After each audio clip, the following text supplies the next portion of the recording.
కీర్తనలు 13వ అధ్యాయము చదువుకుందాము. పేజ్ సంఖ్య 457 పాత నిబంధనలో. యెహోవా ఎన్నాళ్ళ వరకు నన్ను మరిచిపోదుదు, నిత్యము మరచెదవా? నాకెంత కాలము విముఖుడవై ఉందువు? ఎంతవరకు నా మనస్సులో నేను చింతపడుదును? ఎంతవరకు నా హృదయములో పగలంతయు దుఃఖాక్రాంతుడనై ఉందును? ఎంతవరకు నా శత్రువు నా మీద తన్ను హెచ్చించుకొనును? యెహోవా నా దేవా, నా మీద దృష్టి ఉంచి నాకుత్తరమిమ్ము. నేను మరణ నిద్ర నొందకుండను, వాడి గెలిచితినని నా శత్రువు చెప్పుకొనకుండను. నేను తూలిపోయి ఉండగా నా విరోధుడు హర్షింపకుండను. నా కన్నులకు వెలిగిమ్ము. నేనైతే నీ కృపయందు నమ్మిక ఉంచి ఉన్నాను. నీ రక్షణ విషయమై నా హృదయము హర్షించుచున్నది. యెహోవా నాకు మహోపకారములు చేసి ఉన్నాడు, నేను ఆయనను కీర్తించెదను. కీర్తనలు 13 దావీదు రాసినట్టుగా మనకి పై ఉన్న హెడ్డింగ్ చూస్తే మనకు తెలుస్తూ ఉంది. దావీదు ఈ కీర్తన రాసినప్పుడు తన మనసులో చాలా చింత ఉందని తెలుస్తుంది. తన హృదయంలో చాలా దుఃఖమున్నట్టుగా తెలుస్తూ ఉంది. ఈ కీర్తన దావీదు తన జీవితంలో ఏ పరిస్థితిలో రాశాడు అని చెప్పలేదు, కానీ సౌలు తను తరుముచున్నప్పుడు రాసి ఉండవచ్చు. తన శత్రువులు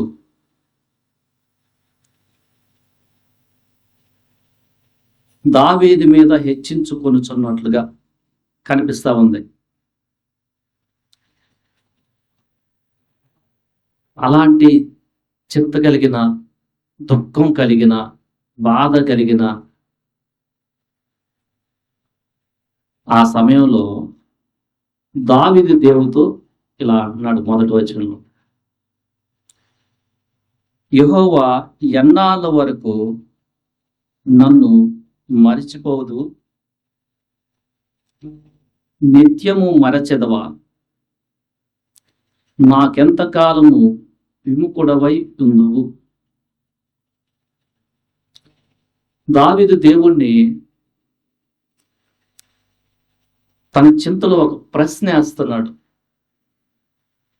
యెహోవా ఎన్నాళ్ళ వరకు నన్ను మర్చిపోదువు? అంటే తనకున్న పెయిన్, తనకున్న బాధ చాలా కాలం నుంచి ఉండటం వలన తన జీవితంలో తనకు ఒక ప్రశ్న వచ్చింది. దేవుడితో మాట్లాడుతున్నాడు.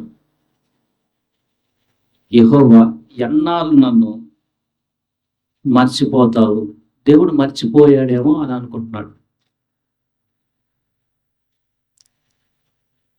దావీదు మంచి భక్తుడు. ఇది భక్తులకు వచ్చిన పరిస్థితి. దావీదు దేవునికి హృదయానుసారుడు. దేవుని హృదయానుసారుడైన దావీదుకు వచ్చిన పరిస్థితి తన జీవితంలో. ఆ పరిస్థితిలో తనకి లోపల ఉన్న చింత, హృదయంలో విచారము, చానాల నుంచి ఆ క్లిష్టతరమైన పరిస్థితిని, శత్రువులు తనని తరమటం, ఇవన్నీ చూసి దావీదుకి ప్రశ్న వచ్చింది. రక్షించబడిన మన జీవితాల్లో కూడా కొన్నిసార్లు ఇలాంటి పరిస్థితి రావచ్చు.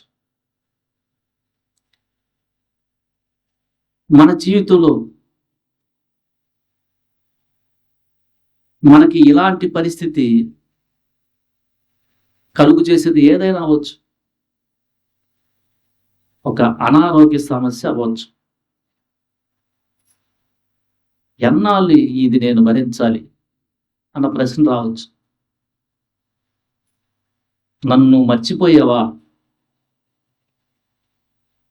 అనే ఆలోచన రావచ్చు.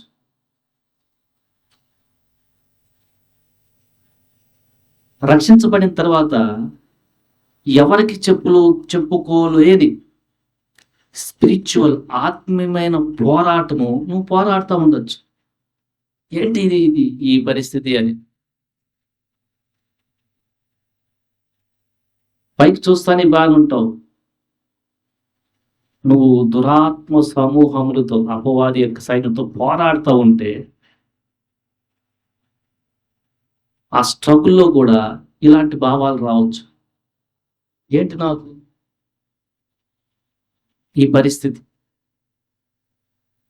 ఎన్నాళ్ళు నన్ను మర్చిపోతావు. నీ కుటుంబంలో తీరని ఒక సమస్య ఉండొచ్చు. తీరని ఒక సమస్య, అది ఆర్థికపరమైనది అవ్వచ్చు, ఎవరు నిన్ను అర్థం చేసుకోలేకపోవడం అవ్వచ్చు, నీ పిల్లలు నీ మాట వినక్కిపోని తత్వం, అలాంటి పరిస్థితులు అవ్వచ్చు. ఏంటి పరిస్థితి నాకు అని నీకు అనిపిస్తే అలాంటి సిచ్యువేషన్లో మనం ఎలా ఉండాలి, రక్షించబడిన మనము ఎలాగ విశ్వాసంలో ముందుకెళ్ళాలి అనే దాంట్లో దావీదు యొక్క జీవితము మనకున్న ప్రశ్నకి సమాధానం చెప్తాడు. దావీదు తన జీవితంలో ఎన్నాళ్ళు ప్రభువా నన్ను మర్చిపోతావు, నిత్యము మర్చిపోతావా,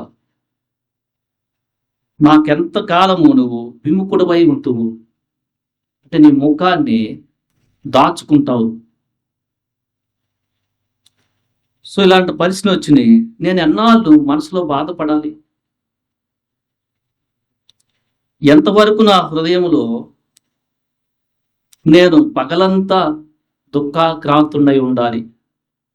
ఇక్కడ పగలంతా రాసిన తెలుగు పదానికి ఇంగ్లీష్లో డైలీ అని ఉంది, అంటే రోజు అని అర్థం. నేను ఎన్నాళ్ళు ఈ రోజంతా కూడా నేను బాధపడాలి, ఎంతవరకు నా శత్రువు నా మీద తన్ను హెచ్చించుకొను. మనకి రక్షించబడిన తర్వాత మనకు ముఖ్యమైన శత్రువు అపవాది. సో మనకున్న పరిస్థితుల్లో అపవాది మనకి ఎన్నో ఆలోచన చేస్తూ ఉంటాడు. ఏంట్రా నీది బతుకు, ఏంటి చూసావా అని. అలాంటి పరిస్థితులు వచ్చినప్పుడు ఒక భక్తుడు ఎట్లా ఉండాలి? మన దేవుడు యెషయా గ్రంథము 49లో 14 నుంచి చదివితే పేజీ సంఖ్య 611 పాత నిబంధనలో. అయితే సీయోను యెహోవా నన్ను విడిచిపెట్టి ఉన్నాడు, ప్రభువు నన్ను మరచి ఉన్నాడని అనుకొనుచున్నది. దానికి దేవుడు సమాధానం చెబుతున్నాడు. 15 స్త్రీ తన గర్భమున పుట్టిన బిడ్డను కరుణింపకుండా తన చంటి పిల్లను మరచున, వారైనా మరచుదురు గాని నేను నిన్ను మరువను. చూడుము, నా అరచేతుల మీదనే నిన్ను చెక్కి ఉన్నాను, నీ ప్రాకారములు నిత్యము నా ఎదుట ఉన్నవి. అప్పుడు చెరలోకి వెళ్ళిన ఇజ్రాయెల్ పరిస్థితులు కూడా అలానే ఉంది. ఎన్నాళ్ళు దేవుడు నన్ను వదిలేస్తాడు అంటే దేవుడు మరిచిపోవాలా. తగిన సమయం కోసం వెయిట్ చేస్తూ ఉన్నాడు. దేవుడు ఏం చెప్తున్నాడంటే, తన బిడ్డని స్త్రీ వదిలేస్తే, ఒకవేళ వారు వదిలినా కానీ నేను మిమ్మల్ని మరువను అంటున్నాడు. నా అరచేతిలోనే నీవు ఉన్నావు. ఇది మనం గుర్తుపెట్టుకోవాల్సింది. ఆ పరిస్థితులు మనకి కొన్నిసార్లు ఎవరు అర్థం చేసుకునే పరిస్థితుల్లో చాలా నిరాశకి వెళ్ళే సమయం రావచ్చు. ఎందుకంటే మనకి ఈ భూమి మీద ఫీలింగ్స్ ఉంటాయి. అయితే మనం గుర్తుపెట్టుకోవాల్సింది, అవిశ్వాసంకి వెళ్ళే అంత అటు వేయగలకూడదు. దేవుడు నన్ను మరవడు. మోషే రాసిన కీర్తనలో కూడా ఇలాంటి భావం ఎక్స్ప్రెస్ చేశాడు. 90వ కీర్తన మోషే తనకున్న బాధను బట్టి 13వ వచనంలో, యెహోవా తిరుగుము, ఎంతవరకు తిరుగకయుందువు, నీ సేవకులను చూసి సంతాపపడుము అంటున్నాడు. అంటే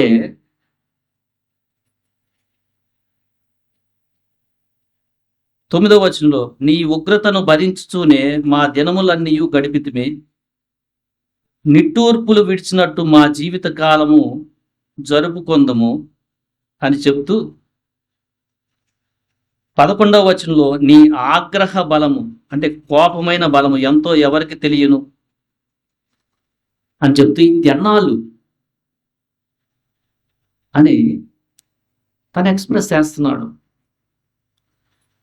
సో ఇలాంటి పరిస్థితి ఒక భక్తునికి తన జీవితంలో ఖచ్చితంగా వచ్చే అవకాశం ఉంది. దేవుని భక్తిలో నడవకుండా ఎలా పడితే అట్లా తిరిగే వాళ్ళకి పరిస్థితి వచ్చినప్పుడు పరిశుద్ధతను కాపాడుకోవాలి అనే ఆలోచన లేని వాళ్ళు వాళ్ళ సంగతి మాట్లాడరు. ఇక్కడ నిజంగా నీతిలో బతికి పరిశుద్ధతలో మనం ముందుకెళ్తా ఉంటే ఇలాంటి పరిస్థితి వచ్చినప్పుడు దావీదుకు వచ్చింది. ఓకే, ఒకవేళ ఆ ఫీలింగ్స్లో, ఆ చింతలో, ఆ దుఃఖంలో ఎన్నాళ్ళు ప్రభువా ఇది అంటలో తప్పేం లేదు. దేవుడు అర్థం చేసుకుంటాడు. దావీదుగా తన జీవితంలో శత్రువులు తరుముతా ఉన్నప్పుడు కొండల్లో లోయల్లోకి వెళ్ళి పారిపోతూ తలదాల్చుకుంటాడు. ఎన్నాళ్ళు ఇది, ఎన్నాళ్ళు నా శత్రువు నా మీద హెచ్చించుకుంటాడు అని దేవుడితో ప్రశ్న చేస్తున్నాడు. మనకి యెషయా గ్రంథము 40వ అధ్యాయంలో కూడా ఇలాంటి భావమే కనిపిస్తూ ఉంది. యెషయా గ్రంథం 40 27వ వచనంలో, యాకోబు, నా మార్గము యెహోవాకు మరుగై ఉన్నది, నా న్యాయము నా దేవుని దృష్టికి కనుబడుట లేదు అని నీవేళ అనుకొనుచున్నావు. ఇజ్రాయేలు, నీవేళ ఈలాగు చెప్పుచున్నావు. నీకు తెలియలేదా? నీవు వినలేదా? భూదిగంతములను సృజించిన యెహోవా నిత్యుడగు దేవుడు, ఆయన సొమ్మసిల్లడు, అలయడు, ఆయన జ్ఞానమును శోధించుట అసాధ్యము, సొమ్మసిల్లిన వారికి బలమించువాడు ఆయనే, శక్తిహీనులకు బలాభివృద్ధి కలుగచేయువాడు ఆయనే. 31లో, యెహోవా కొరకు ఎదురు చూచువారు నూతన బలము పొందుదురు. ఇక్కడ యాకోబు అంటే ఇజ్రాయెల్ ప్రజల మొత్తాన్ని గురించి యాకోబు అని దేవుడు మాట్లాడుతున్నాడు ప్రవక్త ద్వారా. నా మార్గం యెహోవాకు మరుగై ఉన్నది, నా న్యాయం దేవుని దృష్టి కనపట్లేదని వాళ్ళ పరిస్థితిని బట్టి వాళ్ళు అనుకుంటా ఉంటే, సొమ్మసిల్లిన వారికి బలమిస్తాను నేను, శక్తిహీనులకు బలాభివృద్ధి కలుగు చేస్తాను, నా వైపు చూడు అని చెప్తున్నాడు. నూతన బలం వస్తుంది. సో మనం ఇలాంటి పరిస్థితుల్లో దేవుని వైపు చూడాలి. అదే దావీదు చేస్తున్నాడు. 3వ వచనం చదవండి. కీర్తన 13, 3వ వచనం. యెహోవా నా దేవా, నా మీద దృష్టి ఉంచి నాకు ఉత్తరమేను. నేను మరణముద్ర పొందకుండాను, వాని గెలిచితినని నా శత్రువు చెప్పుకొనకుండాను, నేను కూలిపోయి ఉండగా నా విరోధులు పశ్చింపకుండాను, నా కన్నులకు వెలిగింపు. ఇది ఆయన ప్రార్థన చేస్తున్నాడు. ఆయనకు వచ్చింది అలాంటి నిరాశ పరిస్థితి వచ్చింది. తను ఏమని ప్రార్థన చేస్తానంటే, యెహోవా నా దేవా, మై గాడ్, నన్ను చూడు, నా మీద దృష్టి ఉంచి నాకు జవాబివ్వు, ఉత్తరమివ్వు. నేను మరణ నిద్ర నొండకుండాను, వాని గెలిచితినని నా శత్రువు చెప్పుకొనకుండాను, నేను తూలిపోయి ఉండగా నా విరోధులు హర్షింపకుండాను, నా కన్నులకు వెలుగిమ్ము. ఇలాంటి పరిస్థితులు మనకి, ఈ పరిస్థితి ఒక గాఢాంధకార లోయలో వెళ్ళినట్టుంటుంది. అలాంటప్పుడు మన కన్నులు మందకిచ్చినట్టు ఉంటుంది. అంటే భక్తిలో ఇలాంటి పరిస్థితులు మనకు ఎదురైనప్పుడు మన కన్నులు మస్కైపోతాయి. దావీదు అడుగుతున్నాడు, నా కన్నులకు వెలుగు. అంటే నేను నిన్ను కరెక్ట్గా అర్థం చేసుకునే ఆ యొక్క మనసు నా హృదయానికి ఇవ్వు అని ప్రార్థన చేసుకుంటున్నాడు. నా శత్రువులు నా మీద దాడి చేసి వాళ్ళు గెలుస్తారేమో, నేను నా మరణ నిద్ర అంటే చనిపోతానేమో, నాకు జవాబివ్వు, నాకు విశ్వాసం. ఈ పరిస్థితిలో విశ్వాసాన్ని కలుగు చేయని ప్రార్థన చేసుకుంటున్నాడు. విశ్వాసం పూర్తిగా పోయిందని కాదు, స్ట్రగుల్ వస్తుంది తన జీవితం. నా కన్నులకు వెలుగు. తను ప్రార్థన చేసుకున్న తరువాత మనం ఇప్పుడు కీర్తన 18 చూస్తే, యెహోవా నాకు వెలుగు అని ఆయన అర్థం చేసుకున్నాడు. కీర్తనలు 18:37 నుంచి చదవండి. నా శత్రువులను తరిమి పెట్టుకొందును, వారిని నశింప చేయ వరకు నేను తిరుగను. వారు నా పాదముల క్రింద పడుదురు, నేను వారిని అణగద్రొక్కుదును. యుద్ధము బలము ధరింప చేస్తుంది, నా మీదికి లేచిన వారిని నా క్రింద అణచివేస్తుంది. చూడండి, ఇక్కడ కాన్ఫిడెన్స్ వచ్చింది. కానీ ఒక పరిస్థితులు ఎలా ఉన్నాడు ఆయన అంటే, శత్రులు నన్ను చంపేస్తారేమో, నేను మరణ నిద్ర పోవాలేమో. అలాంటి పరిస్థితిని ఎలా ఆయన అధిగమించాడంటే ప్రేయర్ ద్వారా. ఆయన పరిస్థితి దేవునికి చెప్తూ, ఎన్నాళ్ళు ఆయన పెయిన్, ఆయన బాధ, చింత, దుఃఖము, ఆయన శ్రమ దేవునికి చెప్తూ, ఇలాంటి పరిస్థితుల్లో నాకు విశ్వాసాన్ని ఇవ్వు. చాలా మంది ఇలాంటి పరిస్థితుల్లో తప్పిపోయే వారుగా కూడా ఉంటున్నారు. దేవుని దగ్గరికి నేను వచ్చింది ఇలాంటి శ్రమల్లో నేను ప్రయాణిస్తూ పరలోక రాజ్యానికి నేను చేరాలి.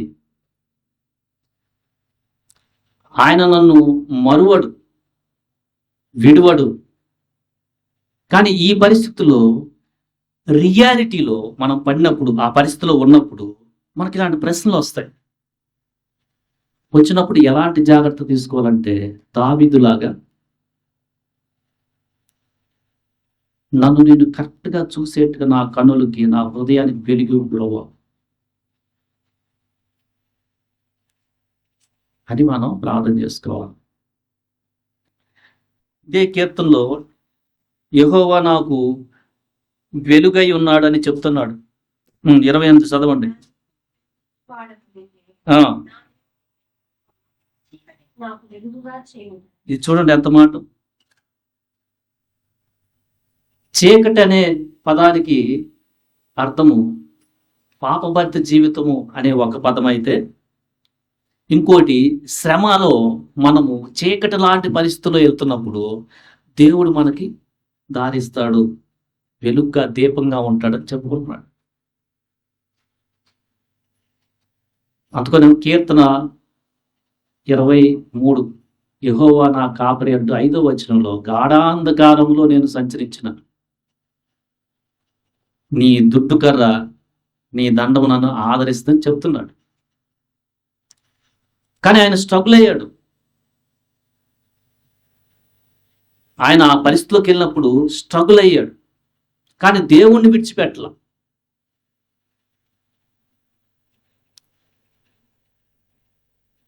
తన బాధని, పెయిన్ని దేవునితో చెప్పుకుంటున్నాడు. చెప్పుకోవాలి, సనుక్కోవడం కాదు. కొంతమంది సనుక్కుంటారు, కొంతమంది ఆ పరిస్థితులు ఏం చేస్తారంటే సనుక్కుంటారు. అంటే ఇప్పుడు అపవాది వాళ్ళ మైండ్లోకి అలా వచ్చేసి, దేవుడు దగ్గరికి పోతే ఏమైంది నీకు అని ఆలోచన వచ్చినప్పుడు వాళ్ళ నోటితో మాట్లాడేస్తుంటారు. ఏమైంది, నాకేమైంది, ఇది కాదు చేయాల్సింది. మన పెయిన్ ఆయనతో, మన బాధ మన ప్రభువుతో, యేసుక్రీస్తు మన తండ్రితో చెప్పుకుంటూ, ఇలాంటి పరిస్థితుల్లో నేను కరెక్ట్గా నిన్ను చూసే మనసు, నువ్వు సొమ్మసిల్లిన వారికి బలమిస్తావు, నీవు నన్ను విడిచే దేవుడు కాదు, నువ్వు నా కుడి పక్కన ఉన్నావు కాబట్టి నేను కదల్చబడను, నువ్వు నన్ను అరచేతిలో చెక్కుకున్నావు, నన్ను విడువు ఎడబాయవు, అలాంటి తండ్రి నాకు ఉన్నాడని మనం ధైర్యంతో ఇలాంటి పరిస్థితుల్లో, నాకు తండ్రి నిన్ను చూసి కరెక్ట్గా చూసే జ్ఞాన హృదయ నీవు నా కన్నులకు వెలుగు అని మనం ప్రార్థన చేసుకోవాలి. ఆ తర్వాత ప్రార్థన చేసిన తర్వాత 5వ వచనంలో ఇప్పుడు ఆయనకి హార్ట్లో బలం వచ్చింది, ఆత్మలో బలం పొందుకున్నాడు, దేవుని కృపను పొందుకున్నాడు. నేనైతే నీ కృపయందు నమ్మిక ఉంచి ఉన్నాను. 5వ వచనం, నీ రక్షణ విషయమై నా హృదయం హర్షించుచున్నది. యెహోవా నాకు మహోపకారములు చేసి ఉన్నాడు, నేను ఆయనను కీర్తించెదను. చూడండి ఇప్పుడు ఎలా ఉన్నాడు. ఇప్పుడు టోటల్గా తన హార్ట్, ఫిలిప్పీలకు రాసిన పత్రికలో 4వ అధ్యాయం 6లో, దేనిని గురించి మీరు చింతపడకూడదు కానీ ప్రార్థనా విజ్ఞాపనంతో మీ యొక్క మనవులు దేవునికి తెలియచేయుడి, అప్పుడు సమస్త జ్ఞానమునకు మించిన దేవుని సమాధానం మీ హృదయములకు, మీ మనస్సులు, మీ తలంపులకు ఉంటుంది అన్నాడు. మనకు నెమ్మది వచ్చేస్తుంది. మన హృదయంలో రైట్గా దేవుణ్ణి అర్థం చేసుకునే ఆ ఆత్మని దేవుడు ఇస్తాడు. అప్పుడు ఆ పరిస్థితుల్లో దావీదు అంటున్నాడు, నేనైతే నీ కృప మీద నేను నమ్మకం ఉంచుతున్నాను అని దేవుడు చేసిన మంచి కార్యాలని చక్కగా గుర్తు చేసుకుంటున్నాడు. యెహోవా నాకు మహోపకారాలు చేసి ఉన్నాడు, నేను ఇంకా ఆయన కీర్తిస్తాను అని చెప్తున్నాడు. ఈరోజు మనం భక్తిలో వెళ్తా ఉంటే ఇలాంటి ప్రశ్న ఉందా? ఎన్నాళ్ళు ఎన్నాళ్ళు ఈ ఉద్యోగం రావట్లేదు, ఎన్నాళ్ళు నేను యొక్క ఈ వ్యాధిని భరించాలి, ఎన్నాళ్ళు ఏంటి నాకు తెలియని ఈ అంధకార శక్తులతో పోరాటం, ఎన్నాళ్ళు ఏంటి నా బాధ, నన్ను ఎవరు అర్థం చేసుకుంటారంటే దేవుడు అర్థం చేసుకుంటాడు. కానీ దేవుడు మర్చిపోయాడని అనుకోవాక, దేవుడు మనల్ని మనవడు. యేసుక్రీస్తు మీకు సదాకాలం నీకు తోడై ఉన్నానని చెప్పాడు. ఆయన ఇమ్మానుయేలుగా మనకు తోడై ఉంటాడు. మనకి కొంత సమయం పట్టొచ్చు. మన సువార్తలు చూస్తే 12 సంవత్సరాల నుంచి రక్తస్రావముతో బాధపడుచున్న వ్యక్తికి ఒక సమయం వచ్చింది, స్వస్థ వచ్చేసింది. ఎన్నాళ్ళు ఈ అనారోగ్య పరిస్థితి అనుకున్నప్పుడు ఒకరోజు వచ్చేస్తుంది, సడన్గా నీకు సంపూర్ణమైన స్వస్థ వస్తుంది. లూకా సువార్త 13వ అధ్యాయం 11లో బలహీనపరుచున్న ఆత్మ 18 సంవత్సరాల నుంచి ఆ స్త్రీని బలహీనపరుస్తూ ఉందంట. ఆమె జీవితంలో కూడా ఎన్నాళ్ళు దేవ ఏంది ఇది ఈ బతుకు ప్రశ్న వచ్చుండొచ్చు. కానీ ఒక సంవత్సరం, ఒక పరిస్థితి, ఒక రోజు వచ్చింది. యేసుప్రభు ఆమెను పిలిచారు, స్వస్థపరిచారు. సో మన జీవితంలో ఎన్నాళ్ళు జీవితాంతం ఇలానే ఉండాలంటే వరి అవ్వక, ఈ జీవితం చాలా స్వల్పమైనది. లాజరు ఈ జీవితంలో చాలా బాధలు పడ్డాడు, పేదవాడుగా జన్మించాడు. ఎన్నాళ్ళు ఇదంటే ఆయన ఇక్కడి నుంచి వెళ్ళిన తర్వాత దేవదూతలు ఆయన్ని తీసుకెళ్ళారు. లగ్జరీస్గా ఉన్న ధనవంతుడు, విలాసవంతమైన జీవితం జీవించిన ధనవంతుడు నరకములో బాధపడతా ఉన్నాడు. సో ఈ జీవితంలో మనకి శ్రమ, శోధన, చింత వచ్చినప్పుడు ఇలాంటి ఎన్నాళ్ళనే, ఎంతకాలం అనే ప్రశ్న వచ్చినప్పుడు ముక్తుడైన దావీదు కూడా ఇలాంటి పరిస్థితి గుండా వెళ్ళాడు. దేవుడు ఆయన పరిస్థితిని మార్చేశాడు. ఆ భక్తుడు ప్రార్థన చేశాడు, తర్వాత ఆ శత్రువును జయించాడు. గొప్ప రాజయ్యాడు ఆయన. ఆయన అంటున్నాడు, యెహోవా నాకు వెలుగు, ఆయన నా చీకటికున్న పరిస్థితిని వెలుగుగా చేస్తాడు. అంటే కష్టంతో ఉన్న పరిస్థితిని మంచి రోజులుగా మారుస్తాడు. మీకా గ్రంథము 7వ అధ్యాయం 8లో కూడా ఇలాంటి మాట కనిపిస్తుంది. మీకా, నా శత్రువ నా మీద అతిశయపడవాక, నేను చీకట్లో నడుస్తున్న యెహోవా నాకు వెలుగుగా ఉంటానంటున్నాడు. నేను పాపం చేస్తే యెహోవా అనుమతించే శిక్షణ భరిస్తాను, ఆయన కొంతకాలం తీసేస్తాడు.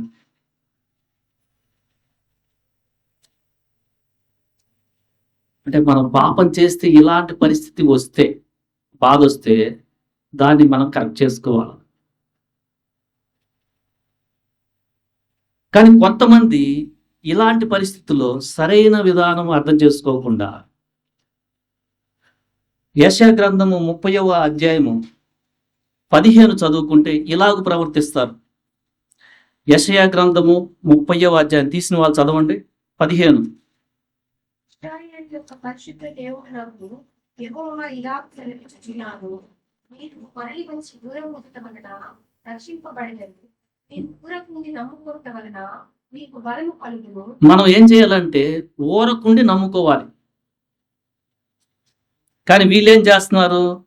16 చదవండి. సమ్మతింపక అతి పాపు మేము గుర్రములనెక్కి పారిపోవడం వంటిది, పారిపోవలసి వచ్చెను. మేము వడిగల గుర్రములని పోయిన వంటివి కాగా మిమ్మును తరుమువారు వడిగల వారుగా ఉంది. ఇలాంటి పరిస్థితులు వాళ్ళు సొంత ప్రయత్నం చేస్తున్నారు. విశ్వాసం ఉంచుకోకుండా వాళ్ళకున్న తప్పుని, పాపాన్ని సరిచేసుకోకుండా సొంత బలం ఎట్లా పడితే అట్లా చేస్తుంటే, అలా కాదు, మీరు ఎట్లా పోయి మేము తరుగుతారు అని చెప్తున్నారు. మనం చేయాల్సింది మరలి వచ్చి, మనలో పాపం ఉంటే పశ్చాత్తాపడి దాన్ని మన ప్రియరక్షకుడైన యేసుక్రీస్తు రక్తంలో కడుక్కొని మనం ఆయన వైపు చూస్తే, ఊరుకుంటే ఆ పరిస్థితి సెటరేట్ అయిపోతుంది. అది చేయకుండా, ఆ మనసు కాకుండా సొంత ఆలోచనలని అది చెయ్యాలి, మనుషుల దగ్గరికి వెళ్తాం, అది చేయటం, ఇది చేయటం, కంగారు పడతాం. అది కాదు చేయాల్సింది. మనం చేయాల్సింది దేవుని వైపు చూడాలి. అంటే మనలో పాపం ఉంటే పశ్చాత్తాపడాలి. మనలో ఏమో కొన్నిసార్లు ఈ పరిస్థితులు రావటం వల్ల మనకు ఓర్పు ఎక్కువ అవుతుంది, నేర్చుకోవాలేమో. మనకు అన్ని పరిస్థితులు బాగా ఉంటే మనకి గర్వం ఎక్కువైపోతుందేమో, గర్వం వచ్చేస్తుందేమో, ఏమో దీనత్వాన్ని మనం నేర్చుకోవాల్సి ఉందేమో.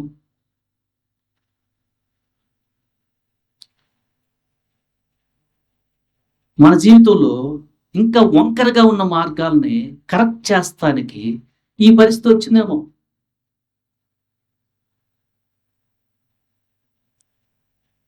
ఆ పరిస్థితుల్లో మనము, నా కన్నులకు వెలుగు ప్రభువా, ఇలాంటి పరిస్థితుల్లో ఎలా నేను నడవాలి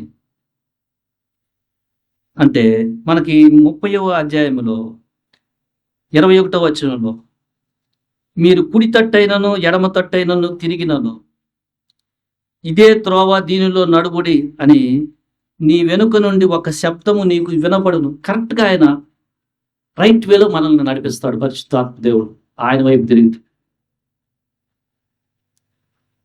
లేకపోతే మనం గందరగోళంగా,